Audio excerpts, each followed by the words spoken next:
ರಾಜ್ಯ ಕಾಂಗ್ರೆಸ್ ಸರ್ಕಾರದ ಜನವಿರೋಧಿ ನೀತಿ ಖಂಡಿಸಿ ಬಿಜೆಪಿ ನಗರ ಮಂಡಲ ವತಿಯಿಂದ ಪ್ರತಿಭಟನೆಯನ್ನು ನಡೆಸಲಾಯಿತು. ಶಿರಸಿ ನಗರದ ಅಂಚೆ ಕಚೇರಿ ವೃತ್ತದಲ್ಲಿ ಪ್ರತಿಭಟನೆ ನಡೆಸಿದ ಬಿಜೆಪಿ ಕಾರ್ಯಕರ್ತರು ಕಾಂಗ್ರೆಸ್ ಸರ್ಕಾರದ ವಿರುದ್ಧ ಘೋಷಣೆಯನ್ನು ಕೂಗಿದರು. ಸರ್ಕಾರ ಬಸ್ ದರ ಏರಿಸಿರುವುದನ್ನು ಹಾಗೂ ರಾಜ್ಯದಲ್ಲಿ ಸರಣಿ ಬಾಣಂತಿಯರ ಸಾವು ಮತ್ತು ಗುತ್ತಿಗೆದಾರರ ಆತ್ಮಹತ್ಯೆಯನ್ನು ಖಂಡಿಸಿ ಪ್ರತಿಭಟನೆಯನ್ನು ನಡೆಸಿದರು. ರಾಜ್ಯ ಸರ್ಕಾರದ ವಿರುದ್ಧ ಘೋಷಣೆಯನ್ನು ಕೂಗಿದರು.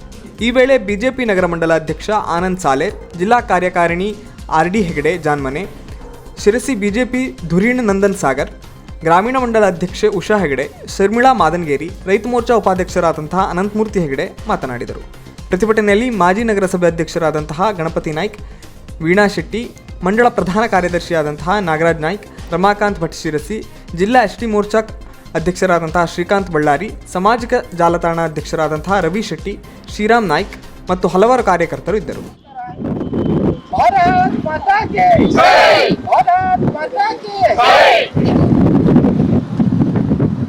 ಭ್ರಷ್ಟ ಕಾಂಗ್ರೆಸ್ ಸರ್ಕಾರದ ವಿರುದ್ಧ ಪ್ರತಿಭಟನೆಗಾಗಿ ಆಗಮಿಸಿದಂತಹ ಜಿಲ್ಲೆಯ ಕಾರ್ಯಕಾರಿಣಿ ಸಮಿತಿಯ ಸದಸ್ಯರಾದಂತಹ ಆರ್.ಡಿ. ಹೆಗಡೆ ಅವರಿಗೆ ಶಿರಸಿ ನಗರ ಮಂಡಲ ಮತ್ತು ಗ್ರಾಮೀಣ ಪರವಾಗಿ ಸ್ವಾಗತ. ಅದೇ ರೀತಿ ಗ್ರಾಮೀಣ ಮಂಡಲದ ಅಧ್ಯಕ್ಷರಾದ ಉಷಾ ಹೆಗಡೆ ಅವರಿಗೂ ಸ್ವಾಗತ. ಅದೇ ರೀತಿ ಆಗಮಿಸಿದಂತಹ ಭಾರತೀಯ ಜನತಾ ಪಾರ್ಟಿಯ ಎಲ್ಲ ಹಿರಿಯ ಕಾರ್ಯಕರ್ತರು ಮತ್ತು ಮೋರ್ಚಾ ಅಧ್ಯಕ್ಷರು, ಪದಾಧಿಕಾರಿಗಳು, ಬೂತ್ ಅಧ್ಯಕ್ಷರು ಮತ್ತು ಆಗಮಿಸಿದಂಥ ಎಲ್ಲ ಮಾಧ್ಯಮದವರಿಗೂ ಸ್ವಾಗತಿಸುತ್ತಾ, ಇವತ್ತು ಕನಿಷ್ಠ ರಾಜ್ಯದಲ್ಲಿ ಕಾಂಗ್ರೆಸ್ ಸರ್ಕಾರ ಆಡಳಿತ ವಹಿಸಿಕೊಂಡು ಸರಿಸುಮಾರು 1.5 ವರ್ಷ ಆಯಿತು.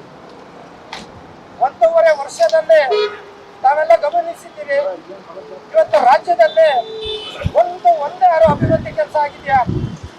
ಈ ಅಭಿವೃದ್ಧಿ ಕೆಲಸ ಮಾಡಲಿಕ್ಕೆ ರಾಜ್ಯದ ಮುಖ್ಯಮಂತ್ರಿಗಳಿಗೆ ಮತ್ತು ಉಪಮುಖ್ಯಮಂತ್ರಿಗಳಿಗೆ ಗ್ಯಾರಂಟಿ ಯೋಜನೆಗಳನ್ನ ಸರಿದೂಗಿಸಲಿಕ್ಕೆ ಅವರಿಗೆ ಇನ್ನೂ ಹೊಂದಾಣಿಕೆ ಆಗ್ತಾ ಇಲ್ಲ. ಇವತ್ತು ನೋಡಿ, ನಮ್ಮ ಶಿರಸಿ ನಗರದಲ್ಲಿ ಶಿರಸಿ ಮತ್ತು ಸಿದ್ದಾಪುರ, ನಮ್ಮ ಮಂಡಲದ ಶಿರಸಿ ಮತ್ತು ಸಿದ್ದಾಪುರದ ಶಾಸಕರಾಗಿ ನಮ್ಮ ಶಾಸಕರು ಇವತ್ತು ಶಿರಸಿ ನಗರ ಮತ್ತು ಸಿದ್ದಾಪುರದಲ್ಲಿ ಎಲ್ಲ ಒಂದು ಗುದ್ಲಿ ಪೂಜೆ ಮಾಡಿಲ್ಲ.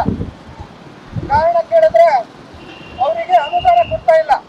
ಅನುದಾನ ಕೇಳಿದ್ರೆ ಇಲ್ಲ ರೀ, ನಮಗೆ ಇವತ್ತು ಗ್ಯಾರಂಟಿ ಹೊಂದಿಸ್ಲಿಕ್ಕೆ ಇವತ್ತು ಬಹಳ ಕಷ್ಟ ಆಗಿದೆ. ಯಾಕಂದ್ರೆ ಮಾತು ಕೊಟ್ಟಿದ್ದಾರೆ, ಇವತ್ತೇ ಕೊಡಿ ನಿಮ್ಗೆ 136 ಸೀಟ್ ಕೊಟ್ಟಿದ್ದಾರೆ, ಜನಾದೇಶ, ಅದಕ್ಕೆ ನಾವು ತಲೆಬಾಗ್ತೇವೆ. ಆದರೆ ಜನರು ನಿಮ್ಮ ಹತ್ರ ಯಾವಾಗ ಫ್ರೀಯಾಗಿ ಕೊಟ್ಟಿರ್ಲಿಲ್ಲ. ಇವತ್ತು ಫ್ರೀಯಾಗಿ ಕೊಟ್ಕೊಂಡು ಇಡೀ ರಾಜ್ಯನ ದಿವಾಳಿಯ ಸನ್ನಿಹದಲ್ಲಿ ಇಟ್ಟಿದ್ದೀರಿ. ಇವತ್ತೊಂದು ಕಡೆ ನೋಡ್ಕೊಂಡು ಬಂದೆ, 48,000 ಕೋಟಿ ಸಾಲಕ್ಕಾಗಿ ಅರ್ಜಿ ಆಗ್ತಾ ಇದ್ದೀರ ತಾವು. ಇದು ಯಾರ ತಲೆ ಮೇಲೆ ಸ್ವಾಮಿ ಇದು ಹೇಳಿ? ಮುಖ್ಯಮಂತ್ರಿಗಳು ಉತ್ತರ ಕೊಡಬೇಕು. ಇವತ್ತು ಬಸ್ ಫ್ರೀ ಮಾಡಿದ್ರ, ಮಹಿಳೆಯರಿಗಾಗಿ ಬಸ್ ಫ್ರೀ ಮಾಡಿದ್ರೆ ಅದಕ್ಕೆ ನಾವು ಸ್ವಾಗತಿಸುತ್ತೇವೆ. ಯಾಕೆ ಹೇಳಿದ್ರೆ ನಮ್ಮ ಅಕ್ಕಂದಿರು ಬಸ್ಸಲ್ಲಿ ಓಡಾಡ್ತಾರೆ, ನಮ್ಮ ಕಾರ್ಯಕರ್ತರು ಓಡಾಡ್ತಾರೆ, ಈಗ ನಾವು ಸ್ವಾಗತ ಮಾಡ್ತೇವೆ. ಆದ್ರೆ ಇವತ್ತು ಮಹಿಳೆಯರಿಗೆ ಬಸ್ ಫ್ರೀ ಮಾಡಿ ಪುರುಷರಿಗೆ ಅವ್ರ ಜೋಬನ್ನ ಕತ್ರಿ ಮಾಡುತ್ತ ಕೆಲಸ ಮಾಡ್ತಾ ಇದ್ದೀರಾ, ಕತ್ರಿ ಆಗ್ತಾ ಇದ್ದೀರಾ ನೀವು. ಅವ್ರಿಗೆ ಕೇಳಿದ್ರೆ ನಿಮ್ಗೆ ಬಸ್ ಫ್ರೀ ಮಾಡಿ ಅಂತ ಹೇಳಿ, ಬಸ್ ಫ್ರೀ ಮಾಡಿದ್ರೆ ಅದಕ್ಕೆ ಏನಂತ ನೀವು ಮೊದಲೇ ವ್ಯವಸ್ಥೆ ಮಾಡ್ಕೊಳ್ಬೇಕಾಗಿತ್ತು. ಇವತ್ತು ನೋಡಿ 15% ಬಸ್ ಟಿಕೆಟ್ ತರ ಇರಿಸ್ತಾ ಇದ್ದೀರಿ. ಇದ್ರ ಬಗ್ಗೆ ನಮ್ಮ ಉತ್ತರ ಪ್ರತಿಭಟನೆ ಇದೆ. ಯಾಕೆ ಕೇಳಿದ್ರೆ ಎಲ್ಲಿಂದ ಕೊಡ್ತಾರೆ? ಇವತ್ತು ರಾಜ್ಯದಲ್ಲಿ ಅಭಿವೃದ್ಧಿ ಇಲ್ಲ. ಈ ರಾಜ್ಯದ ದೇಶದಲ್ಲೇ ಮಳೆಗಳೆಲ್ಲ ಹೆಚ್ಚಾಗಿ ರೈತರಿಗೆ ಇವತ್ತು ಎಷ್ಟು ನಷ್ಟ ಆಗಿದೆ ಅಂತಂದ್ರೆ ಅದು ಹೇಳಲಿಕ್ಕಾಗಲ್ಲ, ಅಷ್ಟು ನಷ್ಟ ಆಗಿದೆ. ಅದ್ರ ಬಗ್ಗೆ ನೀವು ಒಬ್ಬರು ವಿಚಾರ ಮಾಡಿಲ್ಲ. ಸರ್ಕಾರ ನಡೆಸುವವರು ಒಬ್ಬರು ಅದ್ರ ಬಗ್ಗೆ ವಿಚಾರ ಮಾಡಿಲ್ಲ. ಹಾಗಾಗಿ ಇದನ್ನೆಲ್ಲ ತಕ್ಷಣ ಬಂದ್ ಮಾಡಬೇಕು. ಇದು ನಮ್ಮ ಜಿಲ್ಲೆಯ, ಇಡೀ ನಮ್ಮ ಕರ್ನಾಟಕ ರಾಜ್ಯದ ಪ್ರತಿಯೊಂದು ಕಡೆಗೂ ಈ ಬಸ್ ದರ ಏರಿಕೆ ಬಗ್ಗೆ ನಾವು ಉಗ್ರವಾಗಿ ಪ್ರತಿಭಟನೆ ಮಾಡ್ತೇವೆ. ಇವತ್ತು ಶಾಂತಿಯುತವಾಗಿ ಮಾಡ್ತಾ ಇದ್ದೇವೆ. ಅದೇ ರೀತಿ ಇವತ್ತು ನಾವು ಮಹಿಳೆಯರ ಪರ ಮಾತಾಡ್ಬೇಕಂತಂದ್ರೆ ಇವತ್ತು ನೋಡಿ, ರಾಜ್ಯದ ಒಂದು ಕಡೆ ನಮ್ಮ ಬಳ್ಳಾರಿ ಡಿಸ್ಟಿಕ್ ಅಲ್ಲಿ ಸರಣಿ ಬಾಣಂತಿಯರ ಸಾವು, ಅವರು ನಮ್ಮ ಅಕ್ಕಂದಿರ ಇರ್ಬೋದು, ನಮಗೂ ಅಂತ ಅನ್ಸಲ್ವಾ? ಇವತ್ತು ಅದ್ರ ಬಗ್ಗೆ ಏನು ಆಕ್ಷನ್ ತಗೊಂಡಿರಿ? ಅದನ್ನು ಉತ್ತರ ಕೊಡಿ ಇವತ್ತು. ಅದೇ ರೀತಿ ಹೋದ್ರೆ ಇವತ್ತು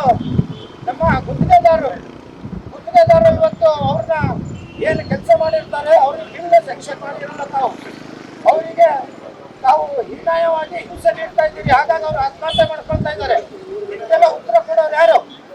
ಅದನ್ನೆಲ್ಲ ನಾವು ಮುಂದಿನ ದಿನದಲ್ಲಿ ಸರಿಯಾಗಿ ನಿಭಾಯಿಸಿ ಇನ್ನು 3.5 ವರ್ಷ ಇದೆ, ರಾಜ್ಯವನ್ನ ಉತ್ತಮ ಆಡಳಿತ ನಾವು ತಗೊಂಡೋಗ್ಬೇಕು. ಇದೇ ರೀತಿ ನೀವು ಆ ದರ ಈ ದರ ಎಲ್ಲ ಮತ್ತೆ ಹೇಳ್ತಾ ಹೋದ್ರೆ ಮುಂದಿನಿಂದ ನಾವು ಉತ್ತರ ಪ್ರತಿಭಟನೆ ಮಾಡಬೇಕಾಗ್ತದೆ. ಈ ಪ್ರತಿಭಟನೆ ಉದ್ದೇಶವಾಗಿ ನಮ್ಮಲ್ಲಿ ಹಲವಾರು ಜನ ಮಾತಾಡೋರಿದ್ದಾರೆ ಪ್ರಮುಖರು. ಹಾಗಾಗಿ ನನಗೆ ಇದೊಂದು ಅವಕಾಶ ಮಾಡಿಕೊಡಲಿಕ್ಕೆ ನಾನು ನಮಗೆಲ್ಲ ಧನ್ಯವಾದ ಹೇಳ್ತಾ, ಭಾರತ್ ಮಾತಾ ಕಿ बोलो, भारत माता की जय, भारतीय जनता पार्टी के गोलमाल कांग्रेस सरकार के गोलमाल मुख्यमंत्री सिद्धरामಯ್ಯ ಅವರಿಗೆ ಆತ್ಮೀಯ ಕಾರ್ಯಕರ್ತ ಬಂಧುಗಳೇ, ಈ ದಿವಸ ರಾಜ್ಯದಲ್ಲಿ ಆಡಳಿತ ನಡೆಸುವಂತಹ ಗೋಲ್ಮಾಲ್ ಸರ್ಕಾರ, ಕಾಂಗ್ರೆಸ್ ಸರ್ಕಾರ ಆಡಳಿತ ನಡೆಸುವಂತಹ ಜನರಿಗೆ ಒಂದು ಕಡೆ ಒಬ್ಬರಿಗೆ ಟೋಪಿ ಹಾಕೋದು, ಇನ್ನೊಬ್ಬರಿಗೆ ಸನ್ಮಾನ ಮಾಡುವಂತಹ ಕೆಲಸವನ್ನ ಗೋಲ್ಮಾಲ್ ರೀತಿಯಲ್ಲಿ ಮಾಡ್ತಾ ನಾವು ಕಂಡಿದ್ದೇವೆ. ಈ ಸರ್ಕಾರ ಎಲ್ಲಾ ಕ್ಷೇತ್ರದಲ್ಲಿ ವಿಫಲರಾಗಿರುವುದನ್ನು ನಾವು ಬಹಳ ಪ್ರತ್ಯಕ್ಷವಾಗಿ ನೋಡ್ತಾ ಇದ್ದೇವೆ. ಅಭಿವೃದ್ಧಿಯಲ್ಲಿ ಶೂನ್ಯ, ಕಾನೂನು ವ್ಯವಸ್ಥೆ ಹದಗೆಟ್ಟಿದೆ, ಜನಸಾಮಾನ್ಯರಿಗೆ ನೆಮ್ಮದಿಯಾಗಿ ಬದುಕುವಂತಹ ಯಾವ ವ್ಯವಸ್ಥೆಗಳು ಈ ಸರ್ಕಾರ ಕೊಡ್ತಾ ಇದೆ. ಗ್ಯಾರಂಟಿಯನ್ನ ಕೊಡ್ತೀವಿ ಅಂತ ಹೇಳಿ ಜನರನ್ನ ನಂಬಿಸಿ ಅಧಿಕಾರಕ್ಕೆ ಬಂದಂತ ಸರ್ಕಾರ ಇವತ್ತು ಜನರ ನೆಮ್ಮದಿಯನ್ನು ಕಸ್ಕೊಂಡಿದೆ, ಗ್ಯಾರಂಟಿಯನ್ನು ಕಸ್ಕೊಳ್ಳುವಂತ ಪ್ರಯತ್ನವನ್ನು ಮಾಡ್ತಾ ಇದೆ. ಬಹಳ ಪ್ರಮುಖವಾದಂತಹ 3 ವಿಷಯಗಳನ್ನ ಭಾರತೀಯ ಜನತಾ ಪಕ್ಷವನ್ನು ತಿಳ್ಕೊಂಡು ಇಡೀ ರಾಜ್ಯಾದ್ಯಂತ ತನ್ನ ಪ್ರತಿಭಟನೆಯನ್ನ ಇವತ್ತು ಹಮ್ಮಿಕೊಳ್ಳುವಂತದ್ದನ್ನು ನಿಮಿತ್ತವಾಗಿ ಶಿರ್ಸಿಯಲ್ಲೂ ಸಹಿತ ನಾವು ಈ ರಾಜ್ಯ ಸರ್ಕಾರದ ವೈಫಲ್ಯದ ಬಗ್ಗೆ ನಾವು ಪ್ರತಿಭಟನೆಯನ್ನು ನಾವು ಮಾಡ್ತಾ ಇದ್ದೀವಿ. ಮೊದಲನೇದಾಗಿ ಜನ ಬೆಲೆ ಏರಿಕೆ, ಆರ್ಥಿಕವಾಗಿ ಸ್ಥಿತಿ, ಸಹಜವಾಗಿ ಕೃಷಿಕರಿರ್ಬೋದು, ಕಾರ್ಮಿಕರಿರ್ಬೋದು ಮತ್ತು ಆರ್ಥಿಕವಾಗಿ ಕಷ್ಟದಲ್ಲಿರುವಂತಹ ಸಂದರ್ಭದಲ್ಲಿ 15% ಬಸ್ ದರವನ್ನು ಏರಿಸುವ ಮೂಲಕ ಜನರಿಗೆ ಆರ್ಥಿಕವಾದಂತಹ ಹೊರೆಯನ್ನು ಮಾಡ್ತಾ ಇದೆ, ಜೊತೆಗೆ ಹೊರೆಯನ್ನು ನೀಡ್ತಾ ಇದೆ. ಸರ್ಕಾರ ಒಂದ್ ಕಡೆ ಕೊಟ್ಟು ಶಕ್ತಿಗಳನ್ನು ಗ್ಯಾರಂಟಿ ಯೋಜನೆಯನ್ನು ಕೊಟ್ಟು ನಮ್ಗೆಲ್ಲರಿಗೂ ಖುಷಿ ಇದೆ. ಮಹಿಳೆಯರಿಗೆ ಉಚಿತವಾಗಿ ಓಡಾಡುವಂತಹ ವ್ಯವಸ್ಥೆಯನ್ನ ಸರ್ಕಾರ ಮಾಡಿದ್ದು, ಅದನ್ನು ನಾವು ವಿರೋಧಿಸಿದ್ದಲ್ಲ, ನಾವು ಸ್ವಾಗತ ಮಾಡಿದ್ವಿ. ಮಹಿಳೆಯರಿಗೆ ಒಳ್ಳೆಯ ಅವಕಾಶಗಳನ್ನು ಮಾಡಿಕೊಟ್ಟಿದ್ದೀರಿ. ಆದ್ರೆ ಇವತ್ತು ಸರ್ಕಾರ ಮಾಡ್ತಾ ಇರುವಂತದ್ದೇನು, ಇಡೀ ಇಲಾಖೆ ಸಾರಿಗೆ ಇಲಾಖೆ ನಡೀತಿರೋ ರೀತಿಯನ್ನು ನೋಡಿದ್ರೆ ಬಹಳ ಪರಿಸ್ಥಿತಿ ಇರುವಂತಹ ರೀತಿ ಗ್ಯಾರಂಟಿ ಅನ್ನುವಂಥದ್ದನ್ನ ಹಳ್ಳ ಇಡುವಂತದ್ದನ್ನ ಸರ್ಕಾರವೇ ಮಾಡ್ತಾ ಇದೆ. ಒಂದ್ ಕಡೆ 15% ದರ ಏರಿಸುವ ಮೂಲಕ ಬಸ್ನಲ್ಲಿ ಯಾರು ಇದನ್ನ ಕೊಟ್ಟು ಪ್ರಯಾಣ ಮಾಡ್ತಾರೋ ಅವರಿಗೆ ತೊಂದರೆಯನ್ನು ಉಂಟು ಮಾಡ್ತಾ ಇರೋದನ್ನ ನಾವು ನೋಡಿದ್ದೇವೆ. ಮಹಿಳೆಯರಿಗೆ ಉಚಿತವಾಗಿ ಕೊಡ್ತೇವೆ ಅಂತ ಹೇಳ್ತಾರೆ. ನಾನು ಪ್ರಾರಂಭದಲ್ಲಿ ಹೇಳಿದೆ, ಗೋಲ್ಮಾಲ್ ಸರ್ಕಾರ ಇದು ಯಾಕೆ ಅಂತ ಹೇಳಿ. ಪಕ್ಕದಲ್ಲಿ ಕೂತಿರುವಂತಹ ಗಂಡನ ಕಿಸೆಯಿಂದ ದುಡ್ಡನ್ನು ತಂದು ಪಕ್ಕದಲ್ಲ ಮತ್ತೊಂದು ಸೀಟ್ ಕೊಡ್ತಾ ಅವರ ಹೆಂಡತಿಗೆ ಕೊಡುವಂತ ಮೂಲಕ ಅವಳಿಗೆ ಬಹಳ ಖುಷಿ, ಸರ್ಕಾರ ತನಗೆ ಕೊಡ್ತಾ ಇದೆ ದುಡ್ಡನ್ನು ಫ್ರೀ ಅಂತ ಹೇಳಿ. ಆದ್ರೆ ಅವಳಿಗೆ ಗೊತ್ತಿಲ್ಲ ತನ್ನ ಗಂಡನ ಕಿಸೆಯಿಂದ ಕತ್ತ ದುಡ್ಡನ್ನು ನನಗೆ ಕೊಟ್ಟಿದ್ದಾರೆ ಅಂತ ಹೇಳಿ ಅವಳು ಬಹಳ ಖುಷಿಯನ್ನು ಕೊಡ್ತಾ ಇದ್ದಾಳೆ. ಮತ್ತೊಂದು ಕಡೆ ಗಂಡಾಳ ಅಂತಲೂ ಖುಷಿ ಪಡ್ತಾನೆ, ನನ್ನ ಕತ್ತಿದ್ದ ಹೆಂಡತಿ ಗೊತ್ತಿಲ್ಲ ಅವನಿಗೆ. ಆದ್ರೆ ಒಂದ್ ಕಡೆ ಬಸ್ ದರ ಏರಿಕೆ ಆದ್ರೂ ಸಹಿತ ಏನೇ ಇರಲಿ ನಮ್ಮ ಮನೆಯೊಳಗೆ ಸರ್ಕಾರ ಉಚಿತ ಕೊಡ್ತಾ ಇದೆಯಲ್ಲ ಪ್ರಯಾಣ ಹೇಳಿ, ಆದ್ರೆ ಇವನು ದುಡ್ಡಿಂದಾನೆ ಇವ್ರ ಹೆಂಡತಿಯನ್ನು ಇದ್ದಾರೆ. ಇದು ಒಂದು ರೀತಿಯಲ್ಲಿ ಗೋಲಮಾಲ್ ಅಂದ್ರೆ ಕುಟುಂಬದ ಮಧ್ಯದಲ್ಲೇ ವಂಚಿಸಿ ಅವರನ್ನ ಒಂದು ನೆಮ್ಮದಿಯ ಬದುಕಿನಲ್ಲಿ ಬದುಕಬೇಕು ಅಂತ ಮಾಡುವಂತಹ ಗೋಲಮಾಲ್ ಸರ್ಕಾರ ಕಾಂಗ್ರೆಸ್ ಸರ್ಕಾರ. ಇಡೀ ಸಾರಿಗೆ ಇಲಾಖೆ ವ್ಯವಸ್ಥೆಯನ್ನು ನೋಡಿದ್ರೆ ಅನೇಕ ಬಸ್ಗಳು ರೂಟ್ಗಳು ರದ್ದಾಗಿದ್ದಾವೆ. ನನಗೆ ಮೊನ್ನೆ ಪತ್ರಕರ್ತ ಮಿತ್ರರೇ ಹೇಳ್ತಾ ಇದ್ರು, ಶಿರ್ಸಿಯಲ್ಲಿ ಬಹಳ ವರ್ಷದಿಂದ ಒಂದು ವಿಜಯಪುರ ಬಸ್ ಹೋಗ್ತಾ ಇತ್ತು ಬೆಳಗ್ಗೆ 5 ಗಂಟೆಗೆ ಅಂತೇಳಿ. ಬಹಳ ಲಾಭದಾಯಕ ಅನುಕೂಲವಾಗಂತ ಬಸ್. ಆ ಬಸ್ ರದ್ದು ಮಾಡಿರುವಂತ ವರದಿಯನ್ನು ಅವ್ರು ಹೇಳೋದು. ಅನೇಕ ಬಸ್ಸುಗಳು ನಾನು ನೋಡ್ತಾ ಇದ್ದೆ, ಗ್ರಾಮೀಣ ಬಸ್ಸುಗಳು ಹಳ್ಳಿಯನ್ನು ತಲುಪುವಂತ ಯಾವ ಗ್ಯಾರಂಟಿಗಳೂ ಇಲ್ಲ. ಒಂದ್ ದಿವಸ ನೋಡ್ತೇನೆ ಕೋಳಿಮಕ್ಕಿ ಬಸ್ಸು 6 ಬಾರಲ್ಲಿ ನಿಂತ್ಕೊಂಡಿತ್ತು, ಮತ್ತೊಂದು ದಿವಸ ನೀಲೇಕಣ್ಣಿನಲ್ಲಿ ನಿಂತ್ಕೊಂಡಿತ್ತು, ಹೆಗ್ಗರಣೆ ಬಸ್ಸು. ಆ ಬಸ್ ಇವತ್ತು ಎಲ್ಲ ಇದೆ. ಏನೆಲ್ಲ ಸಿಗ್ಬೇಕು ಹೋದಂತಹ ಕೆಲಸವನ್ನ ಮಾಡ್ತಾ ಇದ್ದೇನೆ. ಈಗ ಈಗಾಗಲೇ ರಾಜ್ಯದಲ್ಲಿ ಗುತ್ತಿಗೆದಾರರ ಆತ್ಮಹತ್ಯೆ, ಬಾಣಂತಿಯರ ಸರಣಿ ಸಾವುಗಳು ಹಾಗೂ ಬಸ್ಗಳ ಏರಿಕೆಯಂತಹ ಕೆಲಸವನ್ನ ಮಾಡ್ತಾ ಇದ್ದೀವಿ. ಹಿಂದೆ ಕೂಡ ಪೆಟ್ರೋಲ್ ಮತ್ತು ಡೀಸೆಲ್ ದರಗಳ ಮೇಲೆ ಸೆಸ್ ತೆರಿಗೆಯನ್ನು ಹೆಚ್ಚಿಸುವ ಮುಖಾಂತರವಾಗಿ, ಹಾಲಿನ ದರವನ್ನು ಹೆಚ್ಚಿಸುವ ಮುಖಾಂತರವಾಗಿ ಹಾಗೂ ಬೇರೆ ದಿನನಿತ್ಯ ಬಳಸುವಂತಹ ವಸ್ತುಗಳ ಎಲ್ಲ ಬೆಲೆಗಳನ್ನು ಜಾಸ್ತಿ ಮಾಡಿದೆ. ಇವತ್ತು ಕಾಂಗ್ರೆಸ್ ಸರ್ಕಾರ ಏನ್ ಮಾಡ್ತಾ ಇದೆ ರಾಜ್ಯದಲ್ಲಿ ಅಂದ್ರೆ, ಫ್ರೀ ಕೊಡ್ತೇವೆ, ಗ್ಯಾರಂಟಿ ಕೊಡ್ತೇವೆ ಅಂತ ಒಂದು ಕೈಯಲ್ಲಿ ಮುಷ್ಟಿಯನ್ನ ಕೊಟ್ಟು ಇಡೀ 2 ಗೋಡ್ಗಳಿಂದ ಬಾಚಿ ಬರಗಿ ಕೊಡುವಂತ ಕೆಲಸವನ್ನ ಮಾಡ್ತಾ ಇದೆ. ಈಗಾಗಲೇ ಮಾತಾಡುವಾಗ ಹೇಳಿದ್ರು, ಸರ್ಕಾರ ಯಾಕೆ ಅಧಿಕಾರಕ್ಕೆ ಬಂತು, ಆ ಅಧಿಕಾರಕ್ಕೆ ಬಂದಂತ ಎಲ್ಲ ಕರ್ತವ್ಯವನ್ನ, ಜನರ ಬಗೆಯ ಕಾಳಜಿಯನ್ನ ಮರೆತುಬಿಟ್ಟಿದೆ. ಇವತ್ತು ತನ್ನನ್ನು ತಾನೇ ಭಾರತ ಮಾತೆ ಅಂತ ಹೊರಸ್ಕೊಳ್ತಾರೆ. ಆದ್ರೆ ಇವತ್ತು ಅದೇ ಮಾತೆಯರಿಗೆ ಸಂಕಷ್ಟ ಬಂದಾಗ ಆ ಮಾತೆಯರಲ್ಲಿ ಯಾಕೆ ಭಾರತ ಮಾತೆಯನ್ನ ಕಾಣೋದಿಲ್ಲ? ಸರಣಿ ಸಾವಾದಂತಹ ಬಾಣಂತಿ ಇದ್ದಾಳಲ್ಲ, ಅವರು ಕೂಡ ಹೆಣ್ಣಲ್ವಾ? ಅವರಲ್ಲಿ ಭಾರತ ಮಾತೆ ಇಲ್ವಾ? ಹಾಗಾದ್ರೆ ಮುಂದೆ ಆ ಮಗುವಿನ ಪರಿಸ್ಥಿತಿ ಏನಿದೆ? ಡಾಕ್ಟರ್ ವರದಿಯನ್ನ ನೀಡುವುದಕ್ಕಿಂತ ಮುಂಚಿತವಾಗಿಯೇ ಸಚಿವರು ಹೇಳ್ಬಿಡ್ತಾರೆ, ಇಲ್ಲ ಏನು ಆಗ್ಲೇ ಇಲ್ಲ ಅಂತ ಹೇಳಿ. ಅಂದ್ರೆ ಇವರಿಗೆ ಜನರ ಬಗ್ಗೆ ಅಥವಾ ಈಗ ರಾಜ್ಯದಲ್ಲಿ ಏನಾಗ್ತಾ ಇದೆ ಬಾಣಂತಿಯರ ಸರಣಿ ಸಾವಿನ ಬಗ್ಗೆ ಯಾವುದೇ ರೀತಿಯಾದಂತಹ ಕನಿಕರ ಇರ್ಬೋದು, ಅನುಕಂಪ ಆಗಿರ್ಬೋದು ಇಲ್ಲ. ಕೇವಲ ಅಧಿಕಾರದ ದಾಹಕ್ಕಾಗಿ ಹಾಗೂ ತಮ್ಮ ಸರ್ಕಾರ ಉಳಿಸಿಕೊಳ್ಬೇಕು ಅನ್ನೋ ಕಾರಣಕ್ಕೋಸ್ಕರ ಏನೆಲ್ಲ ಗಿಮಿಕ್ಗಳನ್ನ ಮಾಡ್ತಾ ಇದೆ.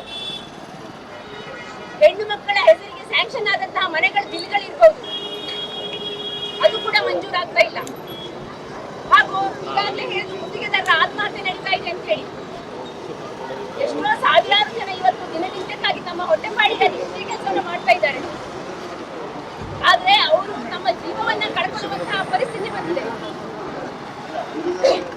ಹಾಗೂ ಅವರು ಅವರ ಡೆತ್ ನೋಟ್ಗಳಲ್ಲಿ ಸ್ಪಷ್ಟವಾಗಿ ಬರೆದಿದ್ದಾರೆ, ನನ್ನ ಆತ್ಮಹತ್ಯೆಗೆ ಇವರೇ ಕಾರಣ ಅಂತ ಹೇಳಿ. ಆದ್ರೆ ಬಂಡ ಸಿದ್ದರಾಮಯ್ಯ ಸರ್ಕಾರ ಹಾಗೂ ಮಂತ್ರಿಗಳು ನಮಗೂ ಇದಕ್ಕೂ ಯಾವುದೇ ಸಂಬಂಧ ಇಲ್ಲ, ಇದೆಲ್ಲವೂ ಕೂಡ ಬಿಜೆಪಿಯ ಕೈವಾಡ ಅಂತೇಳಿ ಬಿಜೆಪಿ ಕಡೆ ಮುಖ ಮಾಡ್ತಾ ಇದೆ. ಯಾಕ್ರಿ ಸ್ವಾಮಿ, ನಿಮ್ಗೆ ತಪ್ಪು ಕಾಣಿಸ್ತಾ ಇಲ್ವಾ? ನೀವು ಮಹಿಳೆಯರಿಗೆ ಮಾಡ್ತಕ್ಕಂಥ ಅನ್ಯಾಯ ಇರ್ಬೋದು, ಕರ್ನಾಟಕದ ರಾಜ್ಯದ ಜನತೆಗೆ ಮಾಡ್ತಕ್ಕಂಥ ಅನ್ಯಾಯವನ್ನ ಬಿಜೆಪಿ ಯಾವತ್ತೂ ಕೂಡ ಸಹಿಸೋದಿಲ್ಲ. ಹಾಗೂ ಜನ ಕೂಡ ನೋಡ್ತಾ ಇದ್ದಾರೆ, ತಾಳ್ಮೆಗೆ ಒಂದು ಮಿತಿ ಇದೆ. ಯಾವಾಗ ಈ ತಾಳ್ಮೆಯ ಕಟ್ಟೆ ಒಡೆಯುತ್ತೋ ಎಲ್ಲವೂ ಕೂಡ ತಿರುಗಿರುವಂತಹ ಜನ ಕೂಡ ಇಲ್ಲ ಅಂತ ಇಷ್ಟಪಡ್ತಾರೆ. ಬಂದಾಗಿನಿಂದ ಕಾಂಗ್ರೆಸ್ ಸರ್ಕಾರ ಒಂದಿನೊಂದು ಹಗರಣದಲ್ಲೇ ನಿರತವಾಗಿ ಹೊಸ ವರ್ಷಕ್ಕೆ ಕರ್ನಾಟಕ ಜನತೆಗೆ ಬೆಲೆ ಏರಿಕೆಯ ಕರೆಯನ್ನು ಕೊಡ್ತಾ ಇದೆ. ಇದೇ ಕೊಂಡಂತ ಇದೇನು ಒಳ್ಳೆ ಉಡುಗೊರೆ, ದೇಶದಲ್ಲಿ ಉತ್ತಮ ಉಡುಗೊರೆಯನ್ನು ಹಲವಾರು ಕೊಡಕ್ಕೆ ಸರ್ಕಾರ ತಾನು ಯೋಜನೆಯನ್ನ ರೂಪಿಸ್ಕೊಂಡಾಗ ಇವತ್ತು ಆಗ್ತಾ ಇದೆ. ನಾವು ನೋಡ್ತಾ ಇದ್ದೀವಿ, ಒಂದ್ ಕಡೆ ಬಾಣಂತಿ ಸಾವಾಗ್ತದೆ, ಈ ಕಡೆ ಗುತ್ತಿಗೆದಾರ ಸಾವಾಗ್ತಾ ಇದೆ. ಇವತ್ತಿಗೂ ಸರ್ಕಾರ ಸಾವಿಗೆ ಕಾರಣ ಆಗಲಿ, ಅವರಿಂದ ತೆಗೆದುಕೊಂಡ ಕ್ರಮ ಆಗಲಿ, ಪರಿಹಾರ ಆಗಲಿ ಕೊಡ್ತಾ ಇಲ್ಲ. ಸರ್ಕಾರದ ಯಾವುದೇ ಬರ್ತಾ ಇಲ್ಲ. ನಾವು ಏರಿಕೆ ಆಗಿದೆ ಅಂತ ಸಾಮಾನ್ಯ ಜನರು ನಾವು ಸುಮ್ಮನೆ ಇದ್ರೆ ನಾಳೆ ಇನ್ನೊಂದು ಸರ್ಕಾರ ಮಾಡೇ ಮಾಡುತ್ತೆ. ಬೆಲೆ ಏರಿಕೆಗೆ ಸಾಲ ಬೆಲೆ ಏರಿಕೆ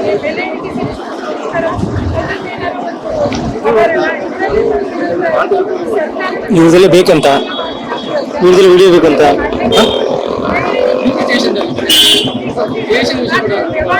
ಹೊರಗಡೆ ಓಡಾಡೋದು ಖುಷಿಯಾಗಿರ್ತಾರೆ. ಬೆಲೆ ಏರಿಕೆಗಿಂತ ನಾವು ಹೊರಗಡೆ ಖರ್ಚು ಮಾಡಬೇಕು, ಮನೆಗೆ ಬರುವಂತ ಪರಿಸ್ಥಿತಿ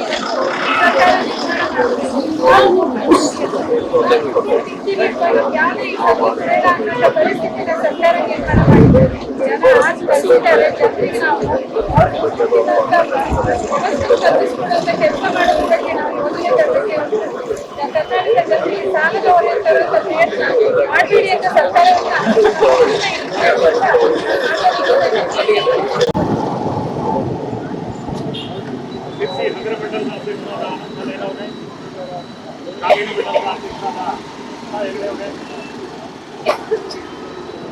ಜಿಲ್ಲಾ ಪ್ರಮುಖರಾದ ಮಾಡಿ ಹೆಗ್ಡೆ ಅವರೇ, ರೈತ ಮೊತ್ತದ ಉಪಾಧ್ಯಕ್ಷರಾದ ಅನಂತಪೂರ್ತಿ ಹೆಗ್ಡೆ ಅವರೇ, ನಗರಸಭೆಯ ಅಧ್ಯಕ್ಷರಾದ ಶರ್ಮಿಳಾ ಮಾದಂಗೇರಿ ಅವರೇ, ಉಪಾಧ್ಯಕ್ಷರಾದ ರಮಾಕಾಂತ್ ಭಟ್ ಅವರೇ, ನಗರಸಭಾ ಸದಸ್ಯರೇ ಹಾಗೂ ನನ್ನೆಲ್ಲ ಭಾರತೀಯ ಜನತಾ ಪಕ್ಷದ ಕಾರ್ಯಕರ್ತ ಬಂಧುಗಳೇ, ಈಗಾಗಲೇ ಕಳೆದ 1.5 ವರ್ಷದಿಂದ ರಾಜ್ಯದಲ್ಲಿ ಗ್ಯಾರಂಟಿ ಹೆಸರಲ್ಲಿ ಅಧಿಕಾರಕ್ಕೆ ಬಂದಂತ ರಾಜ್ಯ ಕಾಂಗ್ರೆಸ್ ಸರ್ಕಾರ ದಿನನಿತ್ಯ ನೋಡ್ತಾ ಇದ್ದೇವೆ. ರೈತರ ಸಾವು, ಒಂದು ಬದಿಗೆ ಬಾಣಂತಿಯರ ಸಾವು ಸ್ಟಾರ್ಟ್ ಆಗಿದೆ. ಈಗ ಇಡೀ ರಾಜ್ಯದಲ್ಲಿ ಸಿದ್ದರಾಮಯ್ಯ ಅವರೇ ಕೂಡ ಹಗರಣ ಆಯ್ತು, ವಾಲ್ಮೀಕಿ ಹಗರಣ ಆಯ್ತು, ನಂತರದಲ್ಲಿ ಈಗ ಕಾಂಟ್ರಾಕ್ಟ್ದಾರರ ಮಾರಣ ಹೋಮ ನಡೀತಾ ಇದೆ. ಇದು ಸಿರ್ಸಿಗೂ ಸಂಬಂಧಪಡ್ತದೆ. ಮುಂದಿನ ದಿನದಲ್ಲಿ ಕಾಂಟ್ರಾಕ್ಟರು ಇವತ್ತಿನ ದಿನ ಬೀಳ್ತಾ ಇದ್ದಾರೆ. ಸಿರ್ಸಿ ನಗರದಲ್ಲಿ ಯಾವುದೇ ಕೆಲಸ ನಡೀತಾ ಇಲ್ಲ. ಸಿರ್ಸಿ ಸಿದ್ದಾಪುರ ಕ್ಷೇತ್ರದ MLA ಅವರೇ ಮೊನ್ನೆ ಅಷ್ಟೇ ನಮ್ಮ ಅನಂತ್ ಹೆಗಡೆ ಅವರು ಒಂದು ಪ್ರೆಸ್ ಮೀಟ್ ಮಾಡಿ ಹೇಳಿದ್ರು, ಗೌರ್ಮೆಂಟ್ ಆಸ್ಪತ್ರೆ ಕೆಲಸ ಸರಿಯಾಗಿ ನಡೀತಾ ಇಲ್ಲ ಅಂತ ಹೇಳಿ. ಅದಕ್ಕೆ ಇಡೀ ಕಾಂಗ್ರೆಸ್ ಕೂಗಿ ಬಿತ್ತು. ಅರೆ ಹೇಳಿದ್ದರಲ್ಲಿ ಏನಾದ್ರು ತಪ್ಪುಂಟ? 142 ಕೋಟಿ ರೂಪಾಯಿ ತಂದಂತ ನಮ್ಮ ಭಾರತೀಯ ಜನತಾ ಪಕ್ಷದ ಸರ್ಕಾರ ಒಂದು ಒಳ್ಳೆ ಆಸ್ಪತ್ರೆ ಇರ್ಲಿ ಹೇಳಿ ಮಾಡಿದ್ರು.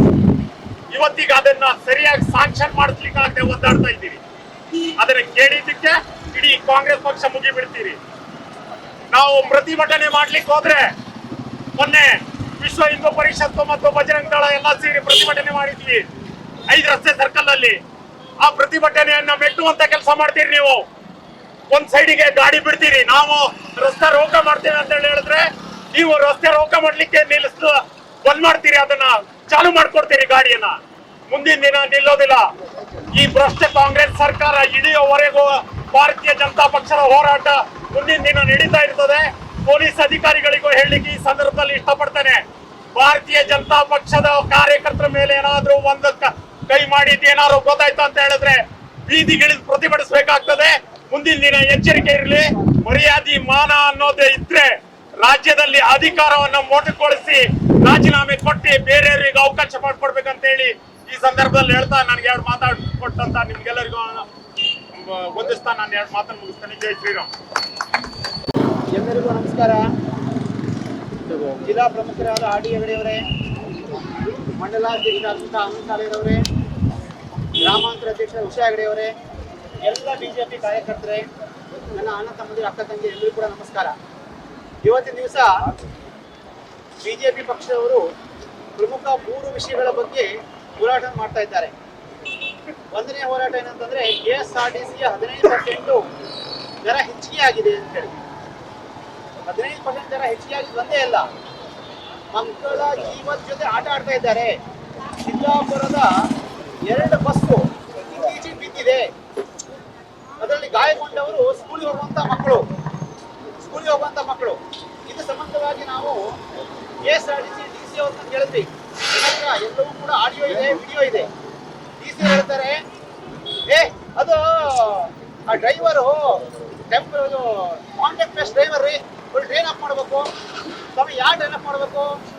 ಆ ಸ್ಕೂಲಿಗೆ ಹೋಗೋ ಆ ಮಗು ತಂದೆ ಟ್ರೈನ್ ಅಪ್ ಮಾಡ್ಬೇಕಾ ಅಥವಾ ನಾವು ಮಾಡ್ಬೇಕಾ? BJP ಪಕ್ಷ ಮಾಡ್ಬೇಕಾ? ಯಾರು ಮಾಡ್ಬೇಕು? ಏನಪ್ಪ ಯಾವಾಗ ಮಾಡ್ತೀರಾ? ಏನಪ್ಪ ಮಾಡಿ ಯಾಕೆ ಅವರನ್ನು ಕಳಿಸಿದೀರಿ ಬಸ್ ಬಿಡ್ಲಿಕ್ಕೆ? ದಯವಿಟ್ಟು ಸರ್ಕಾರ ಉತ್ತರ ಕೊಡಬೇಕು. ಆ ಮಕ್ಕಳಿಗೆ ಅವತ್ತಿನ ದಿವಸ ಫಸ್ಟ್ ಬಸ್ ನಿಂದ 1 ವಾರ ಬಸ್ ನಿಂತಾಗ ಹೆಚ್ಚು 15 ಜನ ಗಾಯಗೊಂಡಿದ್ದಾರೆ. ಮೊನ್ನೆ ಬಸ್ ನಿಂತಾಗ 3 ಜನ ಗಾಯಗೊಂಡಿದ್ದಾರೆ. ಕೇಳಿದ್ರೆ ನೀವು ಆ ಟೆಂಪರರಿ ಡ್ರೈವರ್ ಅಂತ ಹೇಳ್ತೀರಿ. ಆಯ್ತು, ಒಂದು ವಿಚಾರ.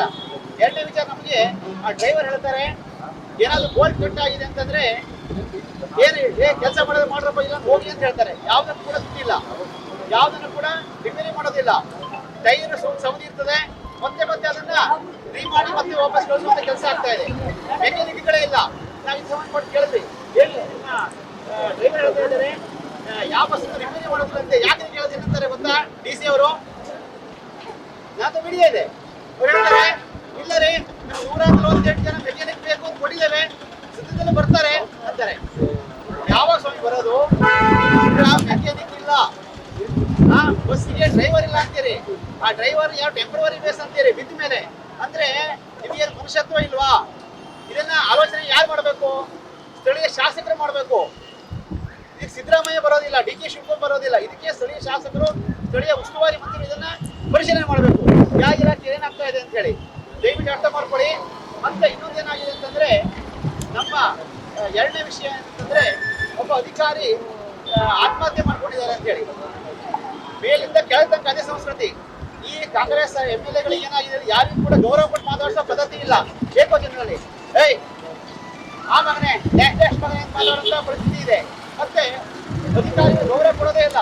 ಒಬ್ಬ IAS ಆಫೀಸರ್ಗೆ PS ಆಫೀಸರ್ ಗೌರವ ಕೊಟ್ಟು ಮಾತಾಡೋ ಪರಿಸ್ಥಿತಿ ಇಲ್ಲ. ಕೇವಲ ಸಿದ್ದರಾಮಯ್ಯ ಅಂತಲ್ಲ, DK ಶಿವಕುಮಾರ್ ಅಂತಿಲ್ಲ, ನಮ್ಮ ಉತ್ತರ ಕನ್ನಡ ಜಿಲ್ಲೆಯಲ್ಲಿ ಹಲವಾರು ಶಾಸಕರು ಇದೇ ರೀತಿಯ ನೋವನ್ನ ವ್ಯಕ್ತಪಡಿಸ್ತಾ ಇದ್ದಾರೆ. ಫೋನ್ ಮಾಡಿಕೊಂಡು ಡ್ಯಾಶ್ ಮಗನೇ ಅಂತ ಮಾತಾಡೋದು, ಅಗೌರವ ಮಾತಾಡೋದು, ಈ ಕೆಲಸ ಮಾಡಿಲ್ಲ ಅಂದ್ರೆ ಊಟ ಹೊಡಿತೇನೆ, ಚಪ್ಪಲಿ ಹೊಡಿತೇನೆ ಅಂತ ಹೇಳುವಂತ ಸಂಸ್ಕೃತಿ ಕೂಡ ಶುರುವಾಗಿದೆ. ನಮ್ಮ ಹಲವಾರು ಜನ ನಮ್ಮ ಹತ್ರ ನೋವು ವ್ಯಕ್ತಪಡಿಸಿಕೊಂಡಿದ್ದಾರೆ. ಮುಂದಿನ ದಿವಸದಲ್ಲಿ ಅದನ್ನ ಹೇಳುವಂತ ಕೆಲಸ ಮಾಡ್ತೇವೆ. ದಯವಿಟ್ಟು ಜನಪ್ರತಿನಿಧಿಗಳು ಹೇಳ್ತೇನೆ, ನೀವಿರೋದು 5 ವರ್ಷ, ಅಧಿಕಾರಿಗಳು ಜೀವನ ಪರ್ಯಂತ ಕೆಲಸ ಮಾಡ್ತಾ ಇರ್ತಾರೆ. ಅವರಿಗೆ ಗೌರವ ಕೊಡುವಂತ ಕೆಲಸವನ್ನು ಮಾಡಿ ಅಂತ ಹೇಳ್ತಾ ಇದ್ದೇನೆ. ಹಾಗೆ ಬಾಣಂತಿಯ ಸಾವು ಅಂತಂದ್ರೆ ಬೇರೆ ಎಲ್ಲೂ ಬೇಡ. ಸಿದ್ದಾಪುರದಲ್ಲಿ 2 ಸಾವು ಆಯ್ತು. ಡಾಕ್ಟರ್ ನಿರ್ಲಕ್ಷ್ಯ.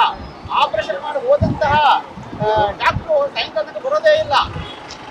ದರಿದ್ರ ಕೇಳಿದ್ರೆ ಮೀಟಿಂಗ್ ಅಂತ ಇದ್ರು, ಡಾಕ್ಟರ್ ಬೆಂಗಳೂರಾಗ್ಯಾರೆ, ದರಿದ್ರ ಹೆಂಗ್ ತಾಯಿಗೆ ಬಂದಿದ್ದು ಮೀಡಿಯಾ ಮಾತಿದೆ. ತಾಯಿ ನನ್ನ ಮಗಳಿಗೆ ರಕ್ತ ಹರಿತಾ ಇದೆ ಸರ್, ಡಾಕ್ಟ್ರೆ ಬನ್ನಿ ಅಂತಾರೆ. ದರಿದ್ರ ಹೆಂಗ್ಸೆ ಹೋಗಿ ಡಾಕ್ಟರ್ ಇನ್ನೊಂದೇ ಕೆಲಸ ದಿವಸ 100 ಆಪರೇಷನ್ ಮಾಡ್ತಾರೆ ಅಂತ ಹೇಳ್ತಾರೆ. ಬೆಂಗಳೂರು ಹೋಗಿದ್ದಾರೆ ಅಂತ ಹೇಳ್ತಾರೆ. ಕೇರ್ಲೆಸ್. ಎಲ್ಲ ವಿಭಾಗದಲ್ಲೂ ಕೂಡ ಕೇರ್ಲೆಸ್. ಸರ್ಕಾರದ ಸಂಪೂರ್ಣವಾದ ನಿರ್ಲಕ್ಷ್ಯ. ಸಿದ್ದರಾಮಯ್ಯ ಸರ್ಕಾರ ಅಲ್ಲ, ಇದು ಔರಂಗಜೇಬ್ ಸಾಮ್ರಾಜ್ಯ ಆಗಿದೆ.